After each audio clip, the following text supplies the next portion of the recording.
Сегодня чеченцы живут в разных уголках мира, в том числе и в Израиле.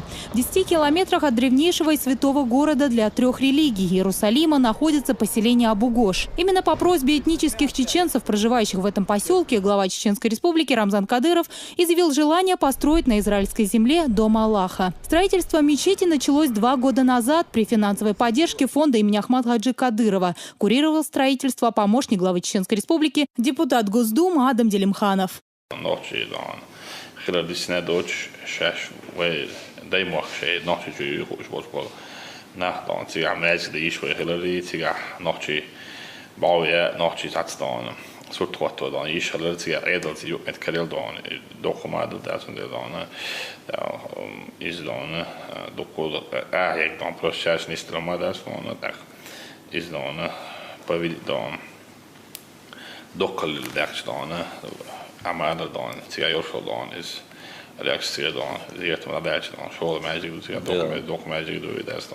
И вот сегодня, спустя несколько лет после начала строительства, мечеть имени Ахмада Хаджи Кадырова готова принять верующих у себя. Открытие мечети именно 23 марта также не случайно. Эта дата в Чеченской республике ассоциируется с миром и единением. Решение о принятии Конституции на разрозненной чеченской земле позволило сегодня строить мир между Россией и Израилем. Рамзан Кадыров лично приехал поздравить местных жителей с новой достопримечательностью. Глава Чеченской республики вместе с гостями проехался по реконструированной улице. Это был настоящий праздник, в котором участвовали и взрослые, и дети. У всех были флаги и радостные лица. Открытие новой святыни было долгожданным событием для них. У входа в мечеть присутствующие прочитали священный Коран, после чего с речью выступили мэр Абу-Гош, муфти Палестины и муфти Аль-Акса. Визит почитаемых гостей на открытие мечети тоже не случайен. Новая святыня планирует быть 3-й по вместительности в стране. Уже внутри мечети в едином джамаате глава Чеченской республики Рамзан Кадыров, муфти Палестины и муфти главной израильской святыни Аль-Акса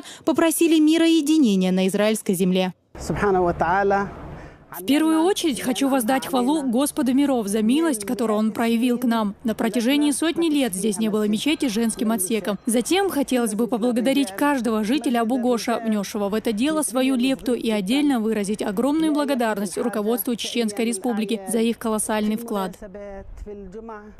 Во внешнем дизайне мечети была учтена каждая деталь, от лифта до пандусов и автостоянки на 100 мест. Входная дверь выполнена подобно знаменитому Минбару Саладина. В ней нет ни одного гвоздя, а у входа на территорию мечети построена оригинальная арка в мамлюковском стиле, которая одновременно напоминает и традиционные чеченские башни. На территории парка мечети посажены оливковые деревья, в тени которых прихожане могут отдыхать. Эта мечеть олицетворяет собой контраст между прошлым и настоящим в архитектурном плане и сделана по последнему слову техники. У нас, арабов, есть такая пословица: «Не все то золото, что блестит».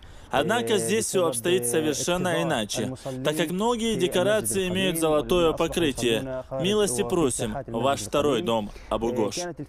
Ведущая к мечети улица имени Ахмада Хаджи Кадырова была также реконструирована на средства регионального фонда имени Кадырова. Проложена асфальтовая дорога более 1300 метров. В честь праздничного открытия улицу украсили флагами Чечни и России. Вдали виднеются минареты новой мечети. В их строительстве были использованы даже энергосберегающие технологии.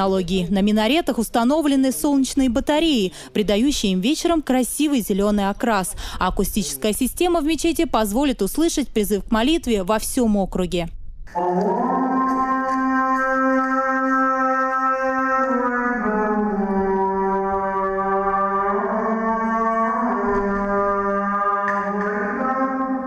Над арабской росписью внутри мечети трудились турецкие мастера. Как известно, это ремесло передается из поколения в поколение. Михраб мечети выполнен в том же стиле, что и в сердце Чечни. При строительстве мечети специалисты учли каждую деталь. Здесь есть все необходимое и даже больше. В том числе и учли места моления для людей с ограниченными физическими возможностями.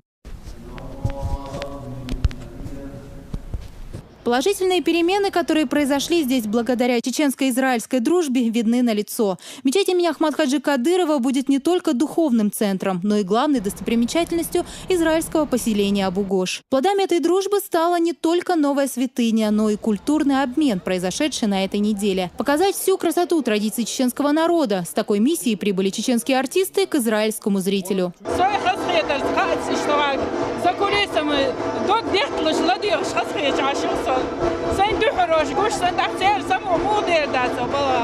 Почитатели культурных ценностей приехали со всех уголков страны для знакомства с вайнахской культурой. Однако у некоторых сложилась особенная связь с Чечней, и это знакомство далеко не первое.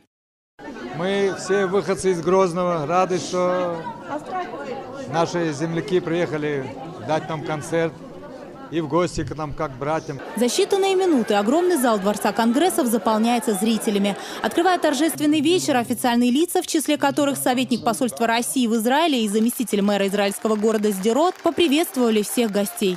Я лично хочу поблагодарить главу Чеченской Республики Рамзана Ахматовича Кадырова за проявленный жест. Затем на сцену приглашают министра Чеченской Республики Хошбау Дедаева. А выступивший вслед за ним мэр Абу-Гоша Иса Джабер выразил благодарность главе Чечни за такой праздник. Затем с танцевальными номерами на сцене выступили ансамбли Даймох и Нохчо. Восторженные лица зрителей сами за себя говорили о неизгладимом впечатлении от увиденного. Я и моя жена, которые присутствовали со мной на концерте, давно не испытывали такого душевного подъема, поверьте. А руки болят. Руки болят от аплодисментов. Министр культуры Чечни также был впечатлен, с какой отдачей зрители приветствовали приезжих гостей и высоко оценил уровень подготовки концерта. Все этому свидетели, мероприятие прошло на ура. Мы этому, конечно, очень рады. Впервые в Израиле такой концерт мастеров Чеченской Республики, Дни культуры Чеченской Республики проходит впервые. Это поручение главы Чеченской Республики Рамзана Ахматовича Кадырова. Духовно-культурные отношения, которые удалось наладить за этот короткий срок между Чеченской Республикой и Израилем, уходящие глубоко в корни истории, должны процветать и приносить внушительные плоды. Зарема Асабаева, Аза Исаева, Магомед Изидов и Абубакар Зубайраев. Новости 7.